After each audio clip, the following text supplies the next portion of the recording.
क्या पुलवामा हमला सरकार की साजिश थी? क्या 40 जवानों की मौत पर सरकार चुनाव जीतने की तैयारी कर रही थी? कैसे 300 किलोग्राम आरडीएक्स 10 से 15 दिन तक पुलवामा में घूमता रहा?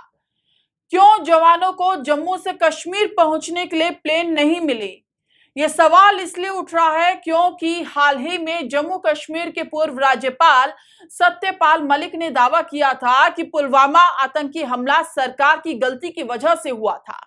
दरअसल 14 फरवरी 2019 को पुलवामा में एक सीआरपीएफ के कॉन्वॉय पर हमला हुआ और इस हमले में सीआरपीएफ के 40 जवानों की मौत हुई थी।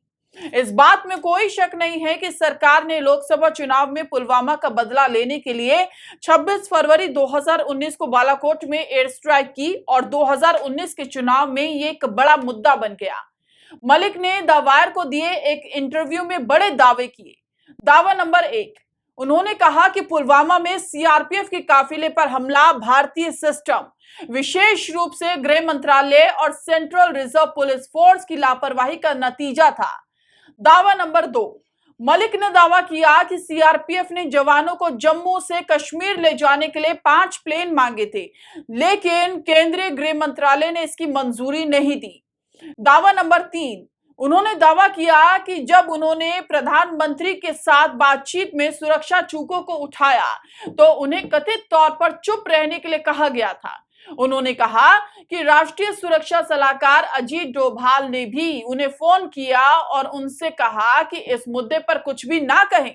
मलिक ने कहा कि मुझे तुरंत एहसास हुआ कि दोष पाकिस्तान पर मढ़ा जा रहा है, इसलिए मुझे चुप रहना चाहिए। दावा नंबर 4, इसके साथ ही मलिक ने इस हमले के लिए खुफिया एजेंसियों की विफलता को भी जिम्मेदार करार दिया था। उन्होंने हैरत जताई कि पाकिस्तान से 300 किलोग्राम आरडीएक्स लेकर आया कोई ट्रक 10 से 15 दिनों तक उस इलाके में घूमता रहा, लेकिन इंटेलिजेंस को कैसे इसकी भनक तक ना लगी। दावा नंबर 5, इस दौरान सत्यपाल मलिक ने यह भी दावा किया कि जिस रूट से कॉन्वॉय जा रहा था उस पर 8 से 10 लिंक रोड थे, उन लिंक रोड पर कोई भी सुरक्षा के इंतजाम नहीं थे। कांग्रेस ने पुलवामा की घटना की जांच के नतीजे पर केंद्र से जवाब मांगा। कांग्रेस महासचिव जयराम रमेश ने बीजेपी की नेतृत्व वाली केंद्र सरकार पर न्यूनतम शासन और अधिकतम चुप्पी का आरोप लगाया। उन्होंने कहा कि सरकार न्यूनतम शासन और अधिकतम मौन के सिद्धांत में विश्वास करती है। विपक्ष द्वारा उठाए गए सवालों का जवाब देना सरकार की जिम्मेदारी है।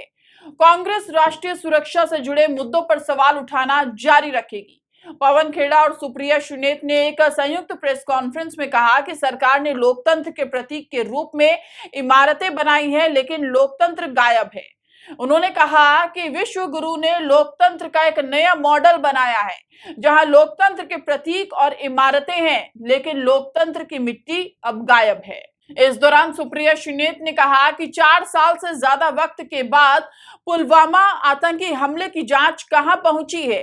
एनएसए अजीत डोभाल और तत्कालीन गृह मंत्री राजनाथ सिंह के लिए जवाबदेही कहां, कब, कैसे और कौन तय करेगा। हालांकि बीजेपी अभी इस मुद्दे पर चुप है, पर जवाब देना तो पड़ेगा। क्या सरकार की लापरवाही का नतीजा था पुलवामा अटैक, या फिर इसके पीछे कोई बड़ी साजिश थी? क्या सोचते हैं आप इस इंटरव्यू पर कि इन आरोप में कितनी सच्चाई है? क्या ये एक पब्लिसिटी स्टंट है या सत्यपाल मलिक के बीजेपी से बिगड़े रिश्तों की भड़ास? हमें कमेंट कर जरूर बताएं।